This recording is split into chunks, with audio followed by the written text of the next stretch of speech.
Hi, ನಾನು Sandeep from tech in Kannada. ಇವತ್ತು ನನ್ನ ಮುಂದೆ ರಿಯಲ್ಮಿನವರು ಹೊಸದಾಗಿ ಲಾಂಚ್ ಮಾಡಿದಂಥ ರಿಯಲ್ಮಿ C83 ಅಂತ ಒಂದು ಎಂಟ್ರಿ ಲೆವೆಲ್ 5G ಸ್ಮಾರ್ಟ್ಫೋನ್ ಇದೆ. ನನಗೆ ಬಂದಿರೋ ಮಾಹಿತಿ ಪ್ರಕಾರ ಈ ಸ್ಮಾರ್ಟ್ಫೋನ್ನ ಬೇಸ್ ವೇರಿಯಂಟು 13,000 14,000 ರೂಪಾಯಿ ರೇಂಜಲ್ಲಿ ಲಾಂಚ್ ಆಗ್ಬೋದು.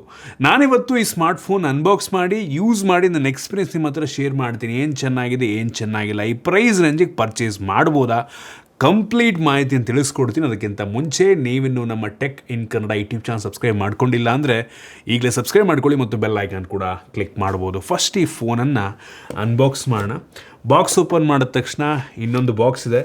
ಅದರಲ್ಲೊಂದು user manual, quick start guide ಮತ್ತು ವಾರಂಟಿ ಕಾರ್ಡು, ಒಂದು ಸಿಮ್ ಎಲೆಕ್ಷನ್ ಪಿನ್ನು ಮತ್ತು ಇನ್ನೊಂದು ಟ್ರಾನ್ಸ್ಪರೆಂಟ್ ಬ್ಯಾಕ್ ಕವರ್ ಇದೆ, ಟೆಕ್ಸ್ಚರ್ಡ್ ಬ್ಯಾಕ್ ಕವರು. ಇದ್ರ ಕೆಳಗಡೆ ನಮಗೆ ಡೈರೆಕ್ಟಾಗಿ ಒಂದು ಸ್ಮಾರ್ಟ್ಫೋನ್ ನೋಡೋಕ್ಕೆ ಸಿಗ್ತಾ ಇದೆ. ಇದನ್ನು ಪಕ್ಕಕ್ಕಿಟ್ಟರೆ 15 ವ್ಯಾಟಿಂದು ಒಂದು ಚಾರ್ಜರ್ ಕೊಟ್ಟಿದ್ದಾರೆ ಮತ್ತು USB Type-C ಚಾರ್ಜಿಂಗ್ ಕೇಬಲ್ ಇದೆ, Type A ಇಂದ Type-C. ಇದನ್ನು ಬಿಟ್ಟರೆ ಬೇರೇನೂ ಸಹ ನಮಗೆ ಈ ಬಾಕ್ಸ್ ಒಳಗೆ ಸಿಗ್ತಾ ಇಲ್ಲ. ಇನ್ನು ಡೈರೆಕ್ಟಾಗಿ ಈ ಸ್ಮಾರ್ಟ್ಫೋನ್ ನೋಡ್ರಪ್ಪ ಈ ರೀತಿ ಇದೆ. 212 ಗ್ರಾಮ್ ವೆಯ್ಟ್ ಇದೆ ಮತ್ತು 8.45 mm ಥಿಕ್ನೆಸ್ಸನ್ನು ಹೊಂದಿರೋ ಸ್ಮಾರ್ಟ್ಫೋನು. ಈ ಫೋನ್ನ ಫ್ರಂಟಲ್ಲಿ ನಮಗೆ ಪಾಂಡಾ ಗ್ಲಾಸ್ ಸಿಗ್ತಾ ಇದೆ. ಆಲ್ರೆಡಿ ಅವರೇ ಸ್ಕ್ರೀನ್ಗಳು ಹಾಕಿದ್ದಾರೆ. ನಮಗೆ ಟಿಯರ್ ಡ್ರಾಪ್ ನಾಚನ್ನು ಕೊಟ್ಟಿದ್ದಾರೆ, ಪಂಚೋಲ್ ಕ್ಯಾಮ್ರಾ ಕೊಡ್ಬೋದಾಗಿತ್ತು. ಬೆಸಲ್ಸ್ ಎಲ್ಲ ಆ ಕಡೆ ಈ ಕಡೆ ಮೇಲೆಲ್ಲ ಕಡಿಮೆ ಇದೆ, ಬಾಟಮ್ ಸ್ವಲ್ಪ ಜಾಸ್ತಿ ಇದೆ. ಈ ಪ್ರೈಸ್ ರೇಂಜಿಗೆ ಓಕೆ ಅಂತೀನಿ. ಫ್ರಂಟಿಂದ ನಾರ್ಮಲ್ ಲುಕ್ಕು. ಹಿಂದಕ್ಕೆ ಬಂತು ಅಂದರೆ ಒಂಥರ ಮ್ಯಾಟ್ ಫಿನಿಷನ್ನು ಹೊಂದಿರುವಂಥ ಪ್ಲಾಸ್ಟಿಕ್ ಬ್ಯಾಕು. ಈ ಕ್ಯಾಮ್ರಾ ಸುತ್ತ ನಮಗೆ ಗ್ಲಾಸ್ ಫಿನಿಶ್ ಸಿಗ್ತದೆ, ಡ್ಯುಯಲ್ ಟೋನ್ ಫಿನಿಶ್ ಅಂತ ಅನ್ಬೋದು. ಹಿಂದ್ಗಡೆ ನೋಡೋದಕ್ಕೆ 3 ಕ್ಯಾಮ್ರಾ ಅನಿಸುತ್ತೆ, ಬಟ್ ಸಿಂಗಲ್ ಕ್ಯಾಮ್ರಾ ಇದೆ ಮತ್ತು ಸಿಂಗಲ್ LED ಫ್ಲ್ಯಾಶನ್ನು ಸಹ ಕೊಟ್ಟಿದ್ದಾರೆ. ಈ ಫೋನಲ್ಲಿ ಪ್ಲಾಸ್ಟಿಕ್ ಫ್ರೇಮ್ ಇದೆ, USB Type-C ಪೋರ್ಟ್ ಇದೆ, ಹೆಡ್ಫೋನ್ ಜಾಕ್ ಸಹ ಇದೆ ಮತ್ತು ಹೈಬ್ರಿಡ್ ಸಿಮ್ ಸ್ಲಾಟು, 2 ಸಿಮ್ ಅಥವಾ 1 ಸಿಮ್ ಒಂದು SD ಕಾರ್ಡನ್ನು ಹಾಕೊಬೋದು ಮತ್ತು IP64 ಡಸ್ಟ್ ಮತ್ತು ಸ್ಪ್ಲ್ಯಾಶ್ ರೆಸಿಸ್ಟೆಂಟ್ ರೇಟಿಂಗ್ ಕೂಡ ಸಿಗ್ತಾ ಇದೆ. ಇನ್ನು ಕಲರ್ಸು ಸದ್ಯಕ್ಕೆ 2 ಕಲರ್ ಲಾಂಚ್ ಆಗ್ತಾ ಇದೆ. ನೋಡಿ ನಿಮಗೆ ಯಾವ್ದು ಇಷ್ಟ ಆಗುತ್ತೆ ಅಂತ. ಇನ್ನು ಡಿಸ್ಪ್ಲೇಗೆ ಬಂತು ಅಂದರೆ 6.8 ಇಂಚಿಂದು HD+ ರೆಸಲ್ಯೂಷನ್ನ ಹೊಂದಿರುವಂಥ IPS LCD display, full HD ಕೊಟ್ಟರೆ ಚೆನ್ನಾಗಿರುತ್ತೆ ಇತ್ತು. ಅದಕ್ಕೆ ಕಾಂಪನ್ಸೇಟ್ ಮಾಡೋದಕ್ಕೆ 144 ಹರ್ಟ್ಸ್ನ ಅಡಾಪ್ಟಿವ್ ರಿಫ್ರೆಶ್ ರೇಟ್ ಡಿಸ್ಪ್ಲೇನ ಕೊಟ್ಟಿದ್ದಾರೆ. ಒಳ್ಳೆಯದು, ಹೆವಿ ಬ್ರೈಟ್ ಆಗಿದೆ. ಹೈ ಬ್ರೈಟ್ನೆಸ್ ಮೋಡಲ್ಲೇ 900 ನಿಟ್ಸ್ ತನಕ ಡಿಸ್ಪ್ಲೇ ಬ್ರೈಟ್ ಆಗುತ್ತೆ. ಸೊ 83% DCI P3 ಕಲರ್ ಗಾಮೆಂಟ್ ಇದೆ. ಸೊ ಒಂದು ಲೆವೆಲ್ಲಿಗೆ ಕಲರ್ಸ್ ಎಲ್ಲ ಆ್ಯಕ್ಯುರೇಟ್ ಆಗಿ ವಿವಿಡಾಗಿ ಕಾಣುತ್ತೆ. ಡಿಸ್ಪ್ಲೇ ಪ್ರೈಸ್ ರೇಂಜಿಗೆ ಚೆನ್ನಾಗಿದೆ. ಇನ್ನು ಸ್ಟೋರೇಜ್ ವೇರಿಯಂಟಿಗೆ ಬಂತು ಅಂದರೆ ಅಪ್ ಟು 6 GB ತನಕ ರ್ಯಾಮು ಮತ್ತು 128 GB ತನಕ ಸ್ಟೋರೇಜ್ ವೇರಿಯಂಟ್ ಅವೈಲಬಲ್ ಇದೆ. ಟೋಟಲ್ 3 ವೇರಿಯಂಟ್ ನಾನು ನಿಮಗೆ ತೋರಿಸ್ತಾ ಇದ್ದೀನಿ. LPDDR4X ಮತ್ತು eMMC 5.1 ಸ್ಟೋರೇಜು. UFS 2.2 ಕೊಟ್ಟರೆ ಚೆನ್ನಾಗಿರ್ತಾ ಇತ್ತು. RAM type okay, storage type ಇನ್ನೂ ಚೆನ್ನಾಗಿರ್ಬೋದಾಗಿತ್ತು. ಮತ್ತು ಇದರಲ್ಲಿ SD ಕಾರ್ಡ್ ಇರೋದ್ರಿಂದ, ಅಂದರೆ ಹೈಬ್ರಿಡ್ ಸಿಮ್ ಸ್ಲಾಟ್ ಇರೋದ್ರಿಂದ ಅಪ್ ಟು 2 TB ತನಕ ನೀವು SD ಕಾರ್ಡನ್ನು ಇದಕ್ಕೆ ಹಾಕ್ಬೋದು. ಒಳ್ಳೆಯದು. ಮತ್ತು ಎಕ್ಸ್ಟೆಂಡೆಡ್ ರ್ಯಾಮ್ ಆಪ್ಷನ್ ಸಹ ಇದರಲ್ಲಿ ನಮಗೆ ಸಿಗ್ತಾ ಇದೆ. ಇನ್ನು ಪರ್ಫಾರ್ಮೆನ್ಸಿಗೆ ಬಂತು ಅಂದರೆ ಮೀಡಿಯಾಟೆಕ್ಕಿಂದು ಡೈಮೆನ್ಸಿಟಿ 6300 ಪ್ರೊಸೆಸರ್ ಇದೆ. ನಾರ್ಮಲಿ ಈ ಪ್ರೈಸ್ ರೇಂಜಿ ಎಲ್ಲ ಬ್ರ್ಯಾಂಡ್ಗಳು ಕೂಡ ಇದೇ ಪ್ರೊಸೆಸರ್ನ ಹಾಕ್ತಾರೆ.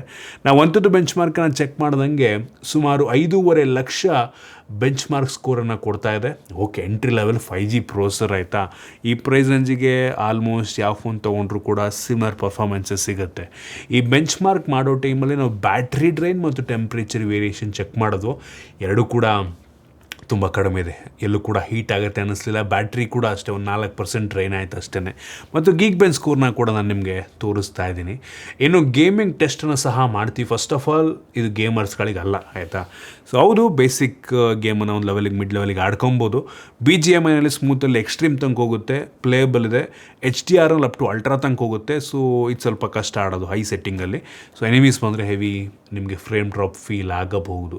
ಹಂಗಂತ ಫುಲ್ ಕಡಿಮೆ ಪವರ್ ಅಂತನೂ ಅಲ್ಲ, ಫುಲ್ ಹೆವಿ ಪವರ್ಫುಲ್ ಅಂತನೂ ಅಲ್ಲ. ಆಲ್ಮೋಸ್ಟ್ ಎಲ್ಲ ಅಪ್ಲಿಕೇಶನ್ ಗೇಮ್ಸನ್ನ ಒಂದು ಮಿಡ್ ಸೆಟ್ಟಿಂಗಲ್ಲಿ ನಾವು ಆರಾಮಾಗಿ ಆಡ್ಕೊಬೋದು. ಇನ್ನು ಕ್ಯಾಮ್ರಾಗೆ ಬಂತು ಅಂದರೆ ಸಿಂಗಲ್ ಕ್ಯಾಮ್ರಾ 13 MP, ಗಿಮಿಕೇ ಇಲ್ಲ. ಸಿಂಗಲ್ ಕ್ಯಾಮ್ರಾ, ಒಂದೇ ಕ್ಯಾಮ್ರಾ, ಡಿಜಿಟಲಿ 10x ಝೂಮನ್ನು ಮಾಡುತ್ತೆ.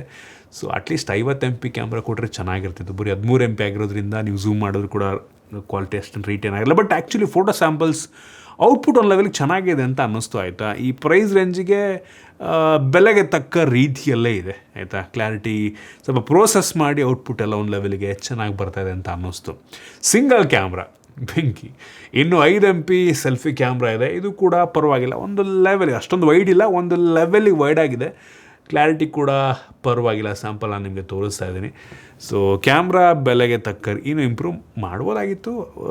ಮುಂಚೆಲ್ಲ ನೋಡಿ 10,000 ರೂಪಾಯಿ ಇದ್ದಂಥ ಫೋನ್ಗಳೆಲ್ಲ ಇತ್ತೀಚೆಗೆ 12-13 ಸಾವಿರ ರೂಪಾಯಿಗೆ ಬಂದವೆ, ಈ ರ್ಯಾಮ್ ಚಿಪ್ ಶಾರ್ಟೇಜ್ ಎಲ್ಲ ಆದಮೇಲೆ. ಸೊ ಈ ಫೋನು ಕೂಡ ಮೋಸ್ಟ್ಲಿ ಕಳೆದ ವರ್ಷ ಲಾಂಚ್ ಆಗಿದ್ದಿದ್ರೆ 11,000 ರೇಂಜಿಗೆ ಲಾಂಚ್ ಆಗ್ತಿತ್ತೇನೋ, ಆಯಿತಾ. ಸೊ ಎಲ್ಲ ಈ ವರ್ಷ 1,500-2,000 ರೂಪಾಯಿ ಫೋನ್ಗಳ ಬೆಲೆ ಜಾಸ್ತಿ ಆಗಿದೆ. ಸೊ ಆ ವಿಷಯ ತಲ್ಲಿಟ್ಕೋಬೇಕು ನಾವು. ಇನ್ನು ವಿಡಿಯೋಗ್ರಫಿಯಲ್ಲಿ ಈ ಫೋನ್ನ rear camera full HD 60 FPS ಮತ್ತು front camera full HD 30 FPS video ರೆಕಾರ್ಡನ್ನು ಮಾಡುತ್ತೆ. ಇದನ್ನು ಬಿಟ್ಟರೆ ಕ್ಯಾಮ್ರಾ ಅಪ್ಲಿಕೇಶನ್ ತುಂಬ ಯೂಸರ್ ಫ್ರೆಂಡ್ಲಿ, ತುಂಬ ಸಿಂಪಲ್ ಆಗಿದೆ. ಕೆಲವೊಂದು ಸಣ್ಣ ಪುಟ್ಟ ಫಿಲ್ಟರ್ಸ್ಗಳನ್ನು ಕೊಟ್ಟಿದ್ದಾರೆ, ತುಂಬ ಬೇಸಿಕ್ ಆಯಿತಾ. ಮತ್ತು ಕ್ಯಾಮ್ರಾ ಫೀಚರ್ಸ್ ನಾರ್ಮಲಿ ಏನೇನು ಇರುತ್ತೆ ಎಡಿಟಿಂಗ್ ಫೀಚರ್ಸ್, ಬೇಸಿಕ್ ಫೀಚರ್ಸ್ಗಳಿದೆ ಅಷ್ಟೇ.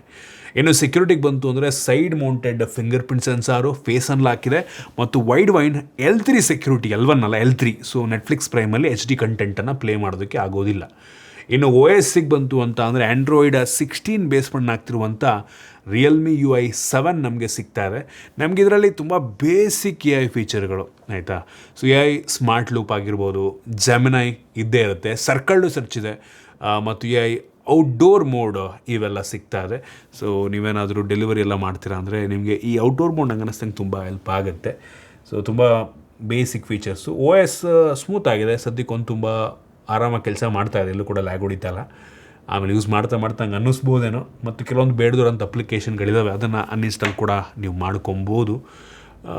OS ಪರವಾಗಿಲ್ಲ, ಓಕೆ ಅಂತೀನಿ. ಇನ್ನು ಬ್ಯಾಟ್ರಿಗೆ ಬಂತು ಅಂದರೆ 7,000 mAh ಕೆಪಾಸಿಟಿ ಬ್ಯಾಟ್ರಿ, ತುಂಬ ದೊಡ್ಡ ಬ್ಯಾಟ್ರಿಯನ್ನು ಈ ಪ್ರೈಸ್ ರೇಂಜಿಗೆ ಹಾಕಿದ್ದಾರೆ. Impressive feature.